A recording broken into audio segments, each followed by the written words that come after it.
Là, on se dit, oh non, c'est pas possible. Qu'est-ce que je suis en train de voir là? Est-ce que c'est un film? Quand j'ai allumé la télé, je n'en revenais pas. Pour moi, c'était complètement incroyable.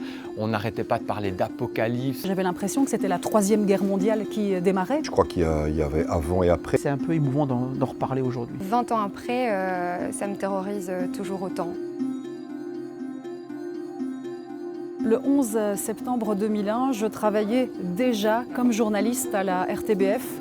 Je faisais mes débuts. Je m'en souviens très bien, j'étais en 4e secondaire. J'étais pigiste dans une rédaction, la rédaction de France Bleu Nord à Lille. J'étais à une conférence de presse. J'étais, je crois, en 2e secondaire. J'étais en congé, j'habite à 10 minutes de la RTBF et je ne suis pas du tout resté en congé très longtemps. Je suis revenu tout de suite bosser. J'avais une petite journée de congé et je suis rentrée chez mes parents.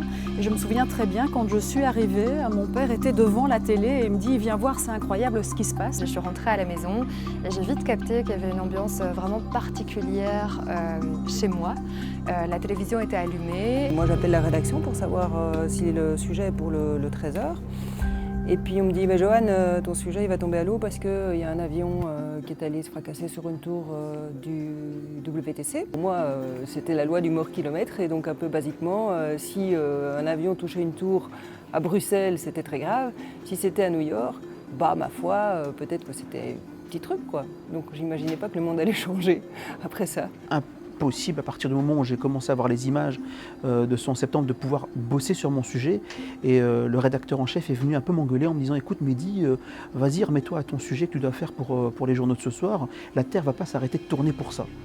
Et là, ça m'a complètement glacé et les faits m'ont donné raison puisque quelques minutes plus tard, une fois que la deuxième tour a été touchée, le rédacteur en chef est revenu vers moi en me disant « Écoute Mehdi, oublie ton sujet, là maintenant on va faire des flashs toutes les demi-heures, j'ai besoin de toi ». Toutes les chaînes étaient en boucle là-dessus, c'était des images complètement incroyables. On se demandait si c'était la réalité, quoi. Ces corps qui sautaient dans le vide, ces deux avions qui percutent les tours, ces tours qui s'effondrent. Tout le monde revient, tous les journalistes, tous les techniciens. On ne se pose pas de questions dans ces cas-là. Je veux dire, c'est le réflexe naturel du journaliste, c'est de revenir en cas de gros événements. Je suis retournée à Bruxelles, je me suis dit à mon avis, on va avoir besoin de nous. Il y a un gros événement qui se passe dans l'actu, on est animé par ce désir d'informer les gens, donc on revient spontanément. Et puis tout le monde dans tous les sens, courant, la fourmilière, qu'est-ce qu'on fait, qui, quoi, quand, comment, où. Et on sait quand ça commence, quand on fait ce genre d'édition spéciale, mais on ne sait pas du tout quand ça se termine. Il y a beaucoup d'images qui m'ont marqué. Ces draps blancs qui étaient agités aux fenêtres du World Trade Center.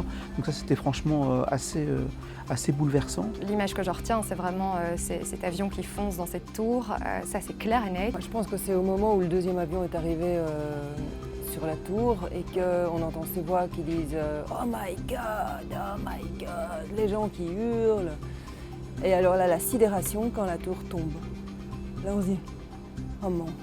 C'est pas possible. Et moi, ce qui m'a frappé, c'est qu'il y avait une immense poussière, une poussière blanche, et on avait vraiment une impression de neige dans les rues de New York, de neige grise évidemment. L'image qui m'a le plus marqué, c'est quand j'ai vu des corps, des personnes qui se jetaient dans le vide parce que c'était le seul moyen qu'elles avaient pour espérer échapper à la catastrophe. Et voir ces corps qui tombaient des étages supérieurs des tours à New York, ça m'a vraiment très très fort marqué. À 12-13 ans, je ne sais plus très bien l'âge que j'avais, c'est super marquant. Voilà, c'est vraiment clairement, je pense, l'édition spéciale que j'ai vécue la plus marquante. Là, j'y ai participé de loin. Après, en tant que présentatrice, là, j'en ai vécu d'autres, et notamment aussi les éditions spéciales avec les attentats ici en Belgique qui ont été très marquantes, et les attentats de Paris également, qui se situent finalement dans une forme de continuité de ce qu'on avait vécu en 2001 avec le début du terrorisme dont on faisait connaissance d'une certaine manière. Oui, il faut garder de la distance, mais quand on voit deux immeubles qui s'écroulent, on sait que dans cet immeuble, il y avait des gens et que de toute façon, ils sont tous morts. Donc on ne peut pas être froid, on ne peut pas rester à une grande distance, mais voilà, c'est un métier. Il y a aussi une devise contre laquelle on peut parfois s'insurger dans notre métier qui dit « The show must go on », quoi qu'il arrive, on doit assumer l'antenne. C'est un peu, dans des catastrophes comme ça, c'est un peu les deux qui s'entrecroisent. Il y a de l'émotion et de la distance. Ça a changé la façon de bosser des journalistes. Peut-être qu'on est souvent beaucoup plus réactifs. Le 11 septembre nous a fait prendre vraiment conscience de la nécessité d'urgence et de la nécessité du direct. À ce moment-là, on est entré dans une nouvelle dimension, une dimension où il a fallu informer de minute en minute. Mais là, on était vraiment au cœur de l'événement. tant et si bien qu'on était, en regardant la télé, aussi bien informés que les autorités américaines à l'époque. Et donc ça, c'était vraiment assez particulier. Donc peut-être que ça nous a appris à recevoir ce type d'image à chaud au moment où ça se passe, parce qu'il a fallu les décrypter, essayer de comprendre, essayer d'analyser. Donc ça nous a peut-être formés par rapport à ça. 20 ans après, j'ai toujours un sentiment d'irréalité, alors que c'est bien réel. Elles me font toujours froid dans le dos, quoi. Quand je revois ces images 20 ans après, j'ai la même impression que la première fois. Pourtant, on les a vues, revues et revues.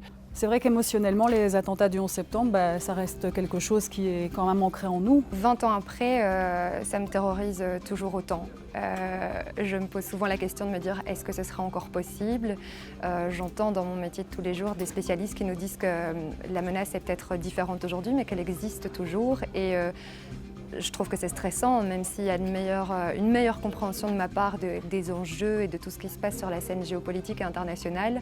Ouais, je reste vraiment bouleversée 20 ans plus tard par ces images et très interrogative de est-ce que ça pourrait encore se produire, est-ce qu'on a retenu les leçons d'une certaine façon. Et voilà, quand on voit 20 ans plus tard les troupes étrangères qui quittent l'Afghanistan aujourd'hui et toutes les craintes que cela suscite, ouais, ça laisse un peu songeur, à tout le moins.